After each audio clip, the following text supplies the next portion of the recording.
The Zenith. By Black Cross and Taylor.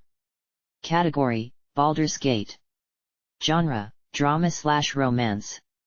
Words: 807,679. Rating: T.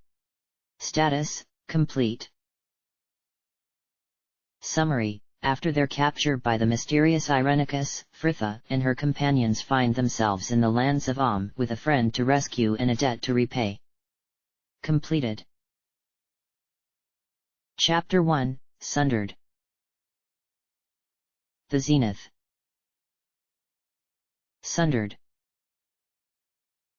Fritha raced along the dungeon passage, Imoen's hand tight in her own as she dragged her friend with her, the sounds of Minsk and Jahara behind barely audible over the fractured roar of the stonework that crumbled about them. The light at the end was growing brighter by the second, and she could even see shapes moving about outside, every muscle screaming as she quickened her pace. Just a few more yards. And suddenly they were out, the sunlight so bright, for a moment she was blinded, crouching in the tunnel mouth as explosions of magic burst around them, the air thick with dust. Blinking furiously, her eyes adjusted and she stared out at a huge tiered arena, for one awful moment wondering whether they had not been captured as slaves for the gladiator pits, until she saw the number of people running about below them, screaming. The section of steps they were on had collapsed with the tunnel, leaving only uneven rubble, the magical blasts that filled the air dislodging yet more stone, and through the dust she could make out a familiar form, John Irenicus. The mage who had arranged for their capture, murdered her friends and tortured her for days on end. His attention, though, was currently occupied with fighting the unknown assailants whose attack on his dungeon had served to distract from their escape, and Fritha straightened, beckoning the others to follow as she set off, hoping to lose themselves in the chaos. But at that moment, the last one fell in Irenicus' world as though he had always known of their presence. Fritha froze as he saw them, his voice taking her back to the sunless cage she was barely hours away from. "So you have escaped, godchild," he confirmed, more interested than angry, narrowed green eyes sweeping over them with an appraising look. "You are more resourceful than I thought. This will require much study." Next to her, Imoen stepped forward, her eyes wide and blazing as she raised a trembling hand towards him. "You're not going to torture us any longer!" she screamed, the energy of her magic as she suddenly attacked, singeing Fritha's hair as she tried to pull her back. "Imoen, no!"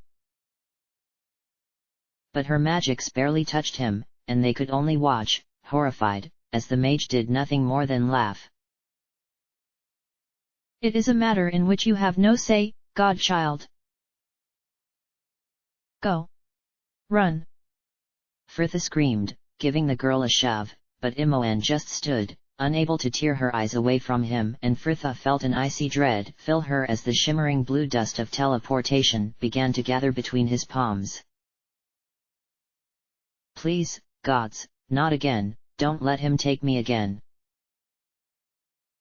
This is an unsanctioned use of magical energy." Flashes of light all around them, and Fritha glanced about to find a half-dozen men, their faces obscured by deep hoods, appearing from thin air to surround them. "Cease your casting and come with us." Suddenly, she could hardly stand, hardly breathe, the relief that flooded her. The mages were taking him, they were saved. But Irenicus clearly did not think so, merely throwing the speaker a contemptuous look. "Your pathetic magics are useless against me. We may fall, but our numbers are many. You will be overwhelmed."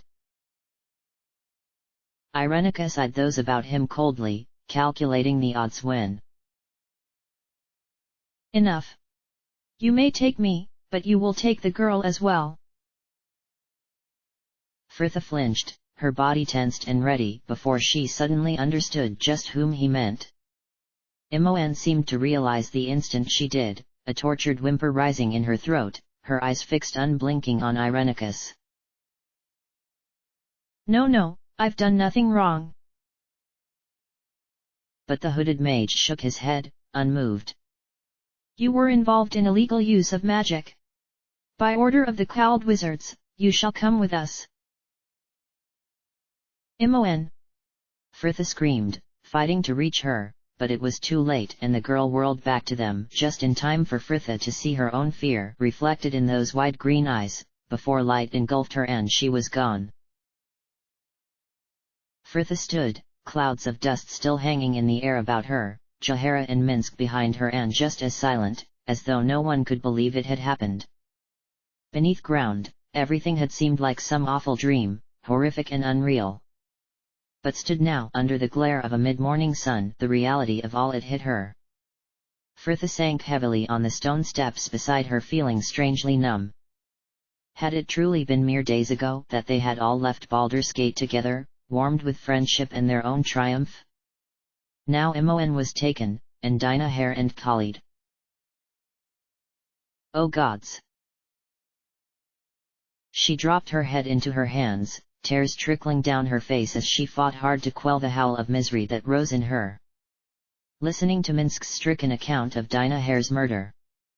Discovering the corpse of Khalid, torn and bloodied, Jahara hysterical at the sight. And Imoen. She had barely recognized the girl, so panicked and chattering on and on, of death and blood and bone. A sudden hopeless guilt crept over her. This was all her fault. Irenicus had only captured them because of her, because of what she was. She had planned to head east after they had left Baldur's Gate, leave the chaos that Saravik and the Iron Throne had wrought far behind her. But she had wanted to visit Candlekeep first, so desperate to make her peace with them after last time, to see Beth and everyone again. If only she had gone east as planned and just left her friends to travel south alone, then they would all still be alive. And you would still be a prisoner. She would have liked to say it would be worth it, that she would have gladly sacrificed herself to save the others. But the mere idea of another moment in that cage, trapped in the darkness just waiting to hear the echo of his approaching footsteps, and that noble thought died there. Fritha shook herself, her cowardice angering her. She could not change the past. What was done, was done. But she would let no one else suffer for her selfishness. She would be strong, had to be strong, for Jahara and Minsk. They had to get Imoen back.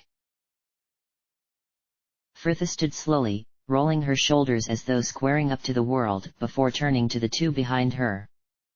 The air was clear by now, the dust settling to send Jahara's short hair a salt and pepper gray and suddenly aging her a lifetime, the woman's eyes doing little to lift the effect. Do you know where we are?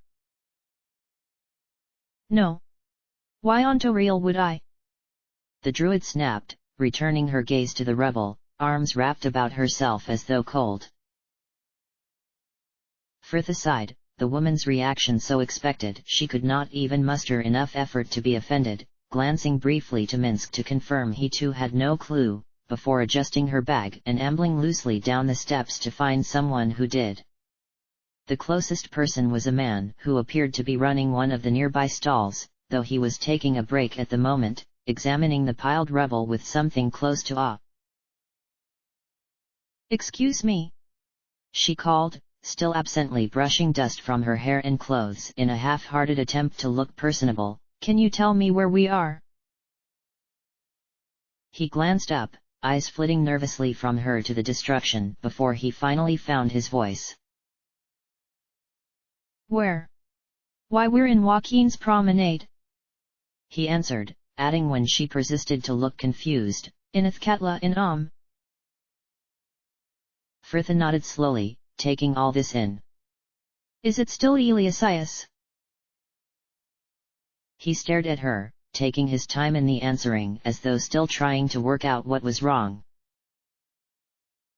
"I miss, but late on in the season." She thanked the man and he nodded, seeming happy the conversation was over and hurrying back to his stall as she returned to her friends.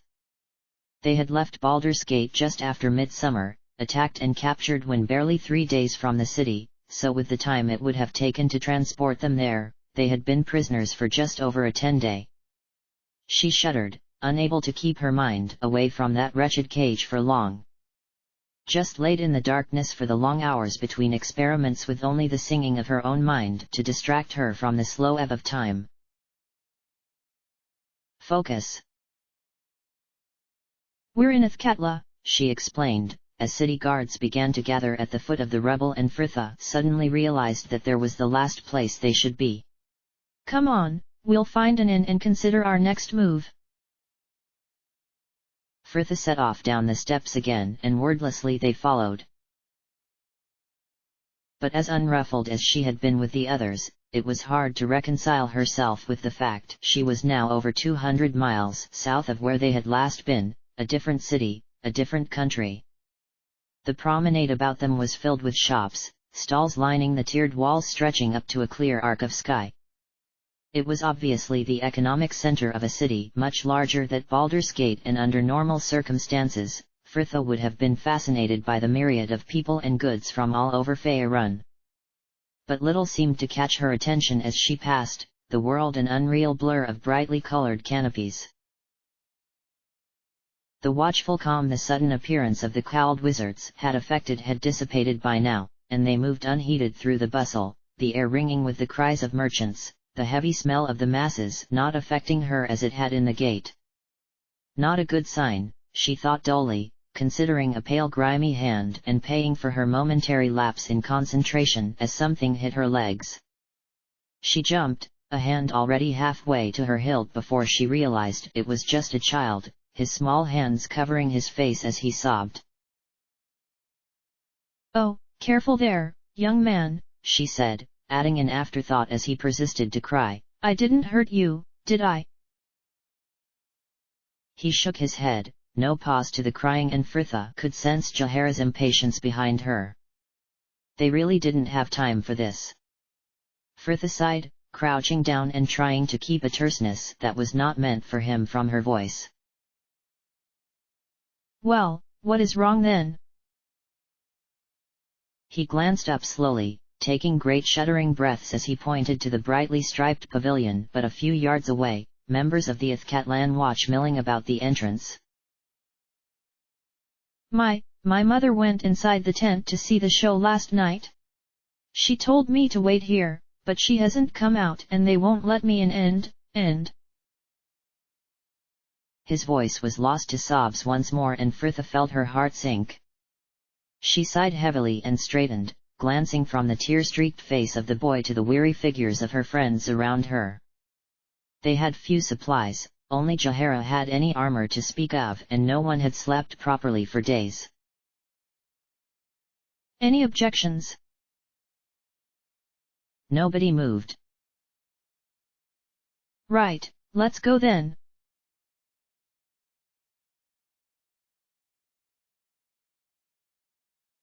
Ari stood pulling at the bonds that bound her arms and feet to the floor even though she knew it was useless, the idea of just standing there and not trying to escape somehow worse. She glanced about her, watching a world that seemed to shift between the glossy marble walls and silk hangings of the illusion and the plain circus tent she knew it to be. Somehow, as a part of the illusion she could see through it, though, she considered as she glanced down to her new body, now the unbound appearance of an ogre. She would have gladly traded this insight for her own form back. Ari sighed, giving up her struggle to lean heavily against the wall behind her. How had this happened? Why? The circus had been her home for years now, ever since Uncle Quail had taken her in. She thought back to the evening before, to the gnome, Kala's, act. One of the illusions he had been performing had seemed to fail, the magic fizzling before there was a flash and suddenly people were screaming.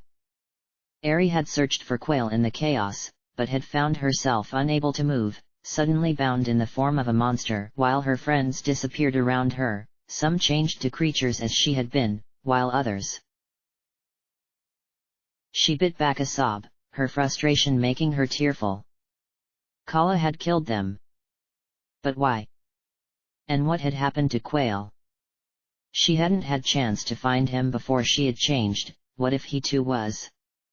She cried out suddenly, pulling at her bonds with renewed energy as her frustrations rose, the feeling of helplessness unbearable when she thought of her uncle in danger. Footsteps before her, and she glanced up, hardly daring to breathe. Had someone heard her? Would it be more monsters? More of Kala's minions? But the three that appeared were neither, and nothing like those who usually attended the circus, each of them filthy and with weapons drawn. A tall bald human who looked too large to be believed led the way, followed by two women of an elven heritage. The older woman, tawny and scowling, her younger companion, pale-skinned and amber-haired, and who could have been considered quite pretty if it hadn't been for the slightly haunted look to her eyes. Ari watched as they entered, cautious but not frightened, taking in the ornamental pools and marble walkways with a wary interest before they finally noticed her. Who are you? Ari called out, but she couldn't wait for them to answer, the idea that another could fall victim to that place too much for her. Oh, whoever you are, you must flee this place at once. He has killed or transformed everyone else. Please run. But the red-haired girl did the exact opposite, taking another step towards her to stand just out of reach. We are not going anywhere without some explanations. Why don't we begin with why an ogre sounds like a young woman? I am not an ogre. Ari snapped, unable to suppress a flare of emotion when presented with the girl's coolness. I am an elf, or at least, I was. My name is Ari. I work here in the circus with Uncle Quail. This covering you see is some sort of illusion. This whole place is, and everyone within has been transformed into monsters. Now go before something happens to you as well. But the girl ignored her, glancing up to the vaulted ceiling with a mild interest, before turning back to her. Who has done this? Kala. It was Kala. He was an illusionist with the circus, but I cannot tell you how he could have done all this. Everything here is an illusion, yes, but they are somehow real. They can hurt you. Ari pressed, worried they did not seem to be taking the situation seriously. But the girl merely nodded. We have been asked to find someone. She came to see the show last night and did not return. She has a young son outside waiting for her. Ari's heart seemed to shrink as soon as it had swelled. The idea that they were here to help someone as wonderful as the fact there was a young child outside alone was dire. A young boy? Oh, that sounds like Hannah. She was not killed, thank Baldur, but is somewhere about here in the guise of a spider. I spoke to her before, but I don't know where she is now. The girl nodded again. Right, where can we find this Kala? Ari shook her head. I'm not sure. I can't move about like the others, but if you free me I can help you find him, help you stop him before he hurts anyone else. The girl glanced to the two behind her, the older woman giving her an impatient glare while the man merely stared back impassively. The girl turned back to her with a shrug and Ari's heart leapt. Okay, how do we free you? Ari glanced down to her bonds. They were corporeal enough as far as she could see, perhaps a blade would be enough. I need something sharp, like a sword. If you give me your sword, I can free myself. Fritha. The woman warned, lowering her staff, and the girl paused a moment, Ari willing her to not to listen when she finally held out the blade, turning it to offer to her handle first. Ari struggled to grip it initially, unused to such large cumbersome hands. But at last she had it, hacking awkwardly at the bonds until the last fell away, a strange soaring sensation suddenly filling her and she could not help but jump as she glanced down, the girl's sword clattering to the floor. Oh, it's me again! She cried, rubbing her hands over herself in wonder. My skin, my hair, it's real! Thank Baldur! Oh, we must find Quail and stop Kala before he does any more harm. Well, you had best come along then, Frithha sighed, stooping to retrieve her sword and gesturing to each of them with the hilt as she straightened. Frithha, Minsk, Jahara. Just stick close to Minsk, he'll keep an eye on you, right? The huge man nodded once and gravely. Right. Minsk and Bu shall see you safe, little one. Ari just nodded, slightly alarmed as she noticed the small brown hamster that was nestled at his neck, though she said nothing and turned to follow the two women as they crossed the walkways into the next room. The doorway opened onto another high-ceilinged circular chamber, the stained glass windows dappling the pale marble with color, and Ari wondered absently at the power needed to create such depth. Werewolves!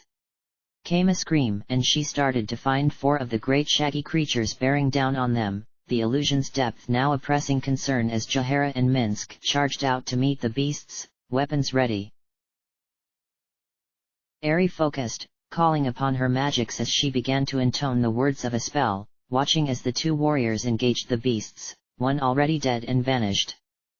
A flash of light engulfed her, the arc of energy striking one of the creatures in the chest as she released her spell, Minsk's broadsword crashing down to finish it. Only two of the beasts left now. Her magic had seemed to have spooked one of them, the werewolf drawing back, and both Ari and the creature seemed to notice Frithha together, just stood unmoving and watching the fight with a glazed look. Another spell was on her lips instantly, her heart racing as she watched the beast hurtle towards the girl. But Frithha seemed transfixed, dazed, and shaking, and Ari had to work to keep her casting focused as she watched the creature lunge. Finally, the girl sprang to life, swinging out with her blade as she leapt backwards to catch it across the muzzle. But her surprise had left her clumsy and the blow floored rather than killed it, the creature taking the opportunity to sink its teeth into her exposed calf. Frithha's scream split the air, the girl driving her blade down with a force clearly intended to pierce its skull. But the creature disappeared as soon as hit and her blade struck the tiles like a thunderclap, the silence that followed so absolute, Ari wondered if she hadn't been struck deaf. Werewolves they were just illusions, Frithha finally whispered, backing away and almost slipping in her own blood. By Sylvanus! Shouted Jahara, storming over to them, Minsk at her heels. What were you doing? I just... Frithha stuttered, staring back at her, clearly shaken, and Ari felt an unease creep over her, the girl's sudden change from fearless to petrified leaving Ari nervous. But the girl finally shook her head, and just as suddenly the fear was gone, Frithha stooping to carelessly lift her trouser leg and reveal a neat arc of bloody teeth marks on her calf. Well, that seems real enough, even if they weren't. Ari winced as she flexed the muscle and blood oozed from each hole. Oh, let me look, I think I've a bomb somewhere, she cried, already rummaging in her bag, but the girl sighed.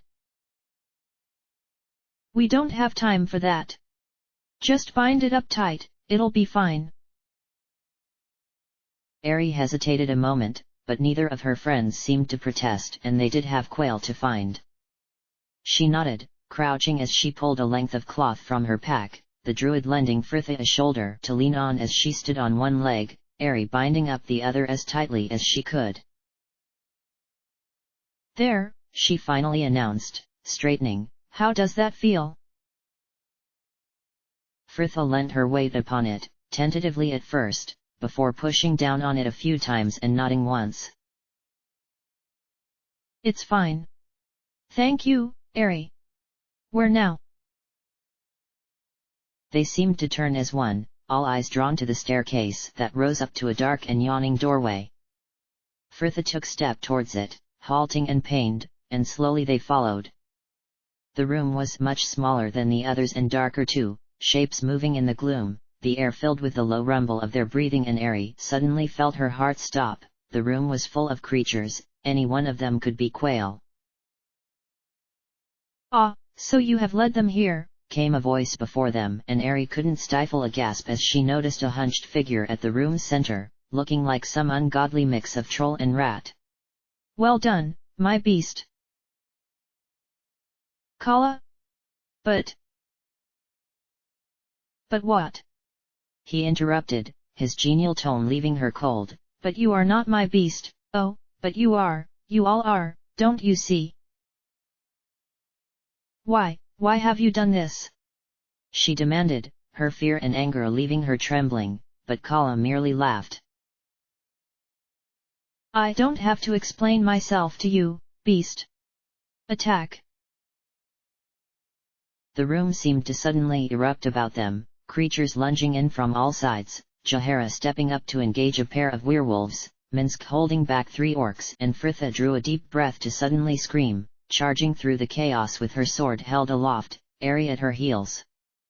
She reached Kala just as another werewolf sprang at them, and Eri felt the spell form between her hands before she could think, the blast of energy evaporating it as soon as it hit, though Fritha barely noticed, all her focus on the creature before her.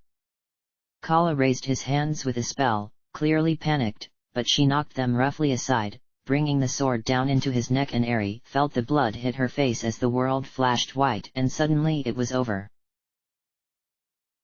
Eri watched both performers and patrons stood as she had, hands sweeping over familiar forms with relief and staring about at the simple striped walls of the circus tent. Jahara and Minsk were behind her, both with weapons still drawn and glancing about warily, while at her feet, Fritha was half-knelt holding her leg and cursing quietly, her run through the battle clearly doing nothing for the wound. The girl glanced up, her face grey though she still managed a faint smile. You okay there? Eri just nodded, still shaken and merely glad not to have cried out when she felt the blood spatter her. Come now, the girl sighed, her voice as kind as she had heard it yet, as she straightened unsteadily to pass her a surprisingly clean handkerchief, and Eri wiped her face. A groan at their feet drew her attention back to the floor, and it was only then she noticed Kala, a gnome again, and laid in a pool of blood larger than he was, his voice faint and rasping. No, this isn't what was supposed to happen. Fritha looked down, expressionless as she watched the life leave him, and said one word. Why? In a mage is a criminal and a gnome a spectacle. They would laugh at me. In my world, I was the master. I just wanted to be respected. Eri watched, her heart heavy as Kala's voice faded, his eyes closing as he finally died. He shouldn't have done what he did, but he was right, people did used to laugh at him. I'm gutted for him, said Fritha without a trace of sincerity, and Jahara snorted as a voice behind them cried, Eri. Eri whirled, relieved to see the short figure of Quail pushing through the throng, the old gnome beaming. Uncle Quail. Eri, you're safe. He laughed as they embraced, his white whiskers tickling her face. Eri smiled, straightening. Fritha, I would like you to meet my uncle.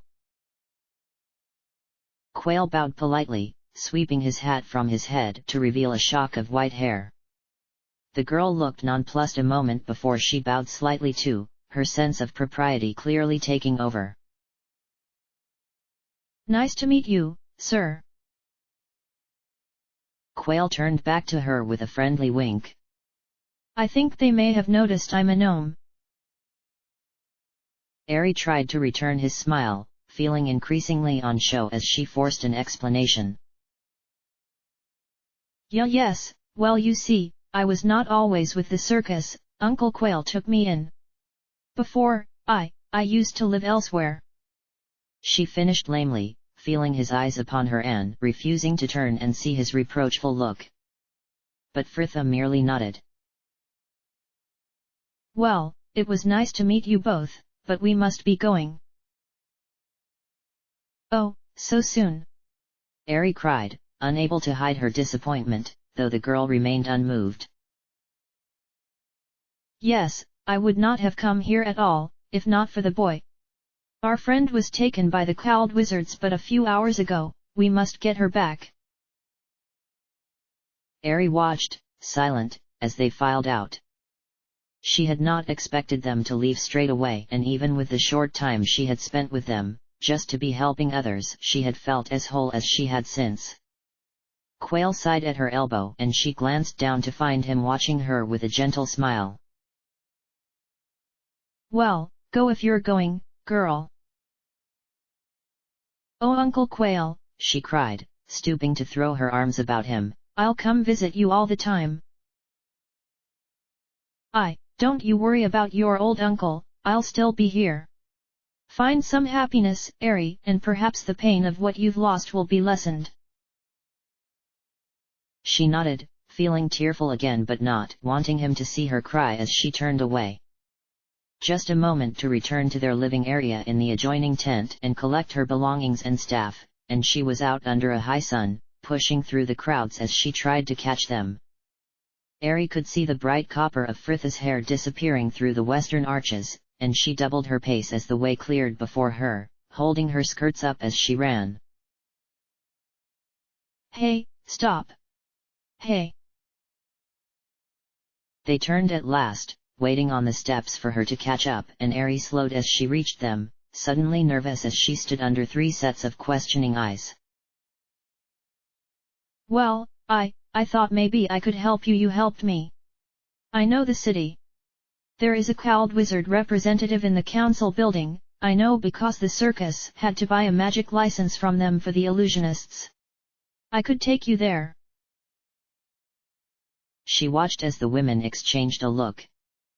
The druid was clearly unimpressed, and Fritha seemed to be weighing up whether it would be worth the grief she would no doubt be subjected to if she accepted her offer, when a loud voice broke the silence. Who thinks this is a good plan? No group should be without a witch, announced Minsk with a short nod as though this was an end to the matter, setting off again. And the 3 women had no choice but to follow, passing under the arches of the promenade and heading northward, the buildings around them slowly growing more dilapidated as they walked, while underfoot, cobbles gave way to simple packed earth streets. It was rare for Ari to go that way, spending most of her time outside the promenade looking at the temples in the south. But she knew enough of the city to know they were entering one of the poorer areas, a district known as the slums by all fortunate enough not to live there. So where to now, fearless leader? Continued Jahara casually as they walked, as though the interruption of her arrival had not occurred. Ari could hear the scorn in her tone and wondered why the girl put up with her, though Fritha seemed not to notice, merely sighing as she scrubbed a hand across her face. It is as before, we should go to an inn first, if only to tidy our appearance. I don't think us pitching up to the council buildings looking like this will do anything for our credibility. The druid gave her a sidelong glance. And all the while Imoen could be further from us. And what would you have me do? The girl demanded with a sudden fire, and Ari could tell that the woman had hit a nerve. The druid frowned, but had no chance to reply as another cut her off. Cool. Well, I may be helping ye for a start. She turned as they did to take in a dark-haired man, the bright blue scarf he was bundled up in not quite hiding the ugly scar that ran from ear to jaw, gimlet eyes fixed upon Fritha. He bowed easily. Galen Bell, me lady, at your service.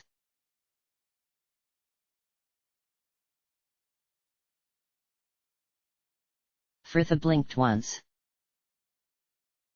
20,000 gold pieces. She heard herself repeat. The man before her nodded nervously, dark hair bobbing. 20,000.